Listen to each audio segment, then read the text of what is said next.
Hi there, and welcome to Our Weekly Craft, a source for ideas, inspiration, and fun for crafters. I'm Sarah White, Chief Maker at OurDailyCraft.com, and today I want to talk about why you should write a book. This is not what I intended to talk about today, but I was in a work meeting yesterday that we were talking about transitions, in this season of fall, with kids going back to school and, some kids going to college, some kids starting new schools, and then just all the change that's in the air in general at this time of year, and like how that affects us personally. I have a 13-year-old all of a sudden, so it sort of like got me in my feelings a little bit. But one of the women talked about, and this is Sway Group is all women owned, and all but one of the employees I think are women. So, but anyway, one of the women said, I expected to be in a different place in my life. She had a surprise baby. And so now she's, been out of the speaking game for a while because she has a 6-year-old. Her older child is in college and she's in a different place than she expected to be. And she is wondering, she had a book she wanted to write, and would anybody even care if she wrote a book now? And so that got me thinking, well, does it matter? Like, I know I have written books, I've published books, I've published with traditional publishers, I have released my own ebooks, am in the process of writing a book proposal right now. So I understand like wanting that validation of like a book that's published by a publisher and in bookstores and and on Amazon and all of that stuff. But I wanted to think about that of like, what if you just write a book and it doesn't matter, maybe it gets published and maybe you give it away for free on your website, or maybe you only share it with your family and friends. But there's something to the process of writing a book, whatever happens to it after that I think is really important and valuable for people, for creative people, but really for anyone. It's sort of like that meme about what could you give a TED Talk on for 15 minutes with no preparation? I feel like everybody's got that thing, right? There's something that you're passionate about, and if there's not, you need to get one. But there's something that interests you, that you know about, knowledge that you can share, whether it's family recipes or poetry or, knitting patterns or family memories, or whatever historical era you're interested in and have read widely in, and you want to share your thoughts about it.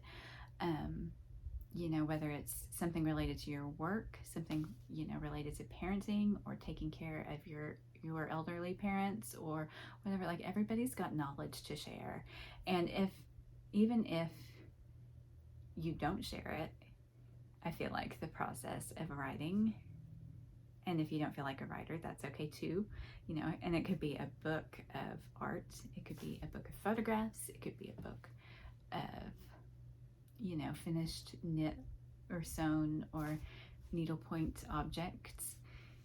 Here we use both the term book and the term write very liberally. It's just a thing that you have created that is a reflection of you, that is a repository of your knowledge, your passions,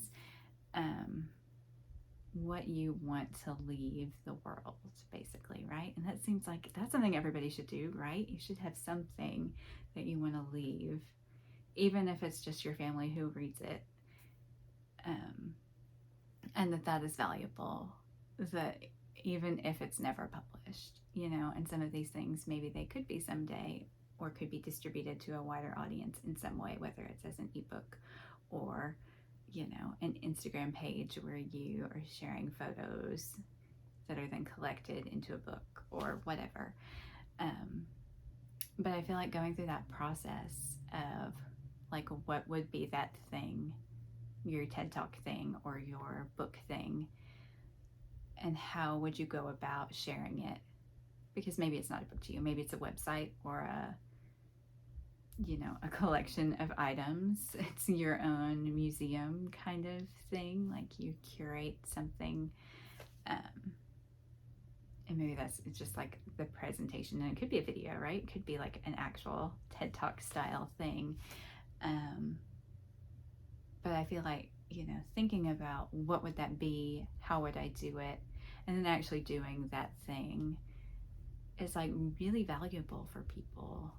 So I've written and traditionally published 4 books now. My 4th book just came out this week, and I've been so busy I haven't been able to tell anyone about it. And I don't have author copies yet, so when I get them, I will do a video showing you the new book. It's a drawing book. I don't really draw, but I can write tutorials and look at instructions, and so I wrote the instructions for this drawing book, which is fun. This is a complete departure from the other 3 books are knitting books. And I'm working on a book right now. I have, I guess 2, 3, if you want to, you call it 3 ebooks. One is a very short about making goals happen. One is an art challenge to do at the beginning of the year that literally no one has ever bought. And the 3rd one is about decluttering craft supplies. That's the actual one. You can find it at minimalistcrafter.com if you want to check that one out. I'll put it in the show notes as well. But, and I'm writing this Follow Your Whimsy. I don't know if I told you that that's what it's called, but that's what it's called. Proposal right now. And so I've been, and I used to work at a book publisher as an editor. So I feel like I'm have the full scope of the process, both the writing process, the developing ideas process, and the book production process, and doing it, you're self-publishing electronically and working with traditional publishers. And so I've thought a lot about what it means to have books in this increasingly digital, increasingly video based world. Is it still important to have books? And I think yes, it is. I love books personally, and I think there will always be people who want paper books, or who want, even if it's on a Kindle or whatever device comes next to that you read on, who wants that presentation of information in a book type format. I do think that it is important to have books exist in the world, and I don't think that that's ever going away. And while I'm here again using the term book loosely, in that your collection of whatever life stuff, knowledge, self-expression, whatever, it does not have to be an actual book. I do feel like books are important, and the process of writing books is important. And it is hard. I'm not gonna, lie about that. Every book is different, and every idea that you have is different, and the way that you want to express that is different. And so it could be this thing is a book, and this thing is a photo essay, or this thing is a collection of finished objects that I've made, or whatever, that it's a body of work that can be presented in different ways. But I feel like especially if you feel like you have a book inside of you and that you want to tell a story, that you by all means should do so, and trying not to get caught up in what happens after it's written. Because there are so many ways to share things, and it doesn't have to be a traditional publisher anymore. You can publish your own books on Amazon. You can release it as an ebook and sell it on your website. You can give it away for free. You can send copies to all your friends, whatever, That part is less essential to me than the actual doing of the writing and the reflection that requires. And I feel like one thing I was thinking about this, especially if you don't have a contract in hand when you're doing the writing, to think about writing a book is the one thing that some people have that's really theirs, right? Nobody's telling you what to write about. Nobody's telling you how to write it, how long it should be, what it should be about, what it should look like, what you get to express in it. It's your own thing. And I feel like a lot of our lives, right, especially as women, as parents, we're doing things, and yes, it's our decision to do those things, but it's not us, right? We're doing what we have to do to keep our family going, to keep our jobs, to, and we have hobbies and that self-expression, but it's somehow it's a different level of this thing. And maybe it's because it's writing and it's on your computer and it's personal, and you can choose who you show it to or who you talk to about it. And like if you knit a sweater, obviously everybody's going to see your sweater, right? But it's like intensely personal. Nobody is going to write the same book, right? Whereas somebody else could, sew a dress that looks the same or uses the same pattern or whatever. So like writing a book is really personal. It's really, and I think there have been a couple of famous authors who have said something to the effect of, you write to figure out what you think about something. And I believe that like you can start with a seed of, this is something I want to explore, but you learn about it and you process it and you express it in your book, and then you're like, oh, so that's what it was about this whole time, right? And so that's kind of the book that I'm working on right now, because I don't have a contract. I don't have expectations. I'm trying really hard not to have expectations about where it's going. So I feel like I have that freedom that I've never had on a book before, because I always had publishers approach me with work. And so then it was like, oh, it's kind of, the idea is already there, the framework is in place before I start writing. And so that's like, doesn't feel as free and as like, it's still self-expression, but it's different somehow when you don't have the deadlines and the obligations to other people, and you're just like playing with it. All this to say, I'm behind in my timeline of getting that book going, but it's been an incredibly busy week and couple of weeks, but this week especially has been really busy, and I'm just exhausted and not sleeping well, and it's not going as great. But when I get the chance to do the work, I'm really excited about it. And I feel like that's an important aspect of it, is like the excitement, the joy of like thinking things through and expressing things and turning a phrase and just thinking about something, right? If it's not a normal part of your work life or the way that you create or whatever, to be like, to get in your head and think about, well, what do I really think about that? We don't often give ourselves a lot of time for self-reflection. And so I feel like doing a book type project, whatever it looks like in your world, is valuable in that way too, that it's like, here's the thing that I'm interested in, that I want to share about, that I want to learn more about, that I want to express in some way, but maybe I don't know how I do that yet. And so the writing about it, the thinking about it, the exploration is like really vital and important. And I think that it changes you when you have done something like that. And it's also really frustrating and really hard, and getting to the other side of that, like pushing yourself through it. And obviously having a book contract helps with that, because you can't stop, you have to get it done. But even if you don't, like if you can motivate yourself to do it and be like, maybe, I'm gonna write this cookbook with family stories and recipes, and I'm gonna give it to everyone for Christmas. So there's a deadline, and like you don't buy presents, and you like make yourself finish, right? If you can find a way to motivate yourself to do it anyway, the you on the other side of that is a different person. Like you cannot do that and not learn something about yourself, about whatever the topic is that you're, even if it's like personal stories, you're learning so much about yourself, about how you tell a story, how you remember things, what memory is, right? If you talk to other people in your family about those recollections and you get a completely different story, that is a valuable lesson about perspective. But even if it's just you writing yourself, there's no way you can go through that and not be different and not think about the world in a different way. So this is all a very long way to say that I think everybody has at least one book in them, book, life's work kind of project, whatever that looks like.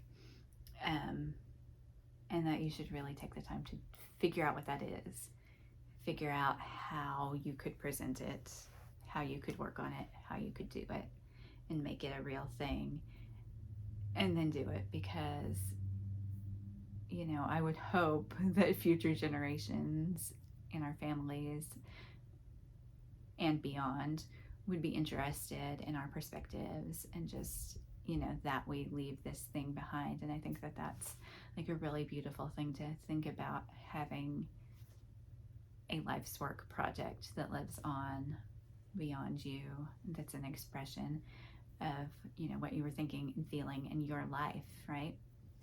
And so, that's a lot of pressure to put on a book, but I kind of feel like the thing I'm working on right now is a little bit, at least a little part of that big picture of what I feel like my life and my work has led me toward, and what I value and what I want to share with the world. And so, that's a little bit of why it's hard to work on too, because it's like I put so much pressure on it that it's hard. But it's also really fun to be in that playful, like, I wonder what's going to happen today. I wonder what, insight I'm going to have. I wonder what project I'm going to think of, or what's going to come into my mind that I wasn't expecting. And so all of that is really fun. And that's like, we don't set our lives up to have those kind of creative epiphany kind of experiences. And so having a book or a big project like that is one way to do that. And I think that it's super valuable, whether it's published or shared in any way. It's just a great exercise for you yourself to get to know yourself better, and what you think about things, and how you deal with giant projects and self-doubt and work and that nobody else is telling you to do, and all of that. So I really encourage you to think about what your life project, or even if it's not the life project right now, but what's the book that's in you, and how can you get it out?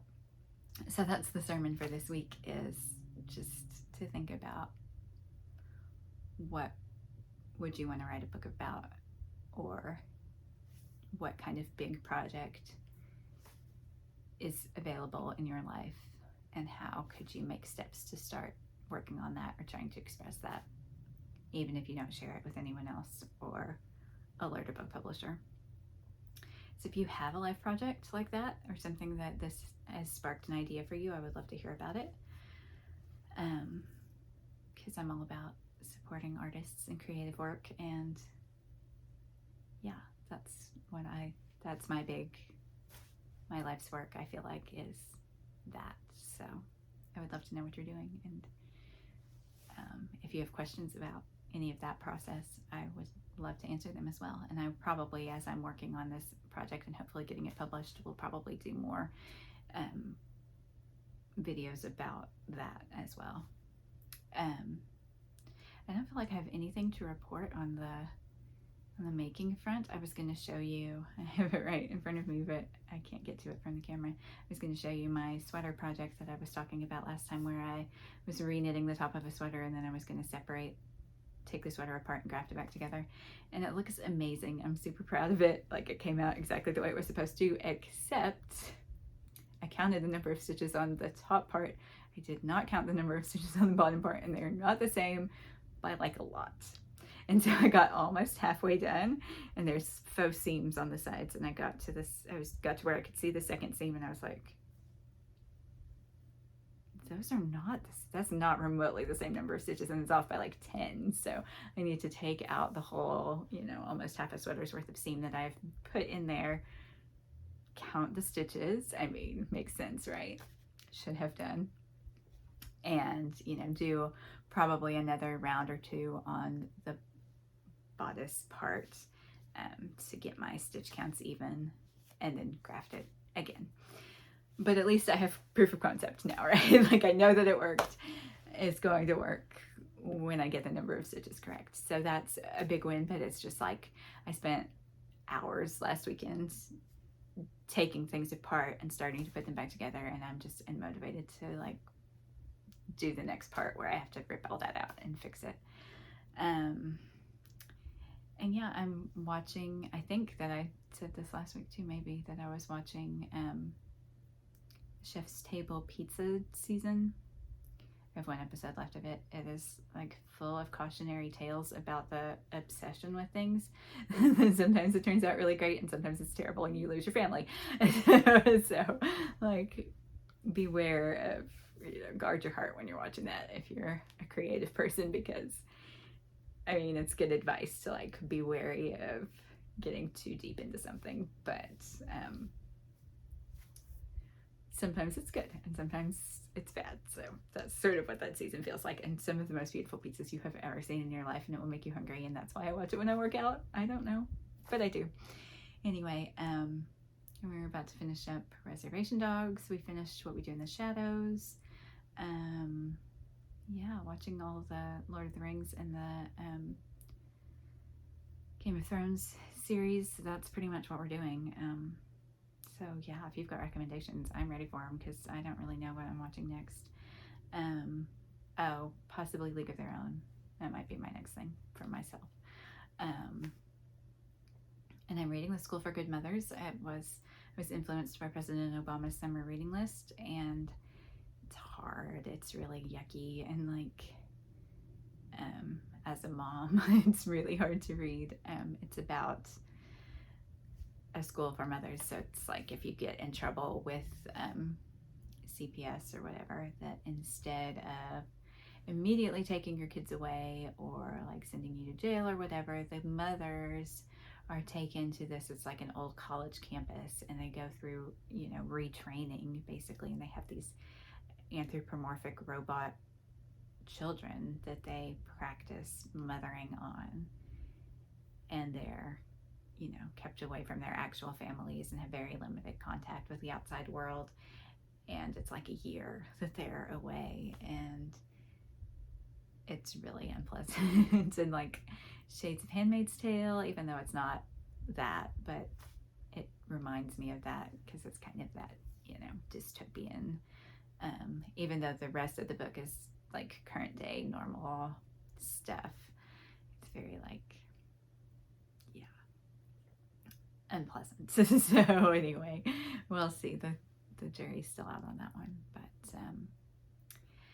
yeah, I think that's all. I hope that you get some crafting in this weekend and that I get some crafting in this weekend. It's football season, so we tend to watch Razorbacks, Arkansas football, and so that's like a few hours of sitting, which is good time for knitting or hand sewing or cross stitch or whatever. So hopefully I'll get some of that in. If you are watching football or something else this weekend, I hope you get some crafting in, and I would love to hear what you're working on, even if it's not your giant life's work project yet, and what you're reading and watching and all the things.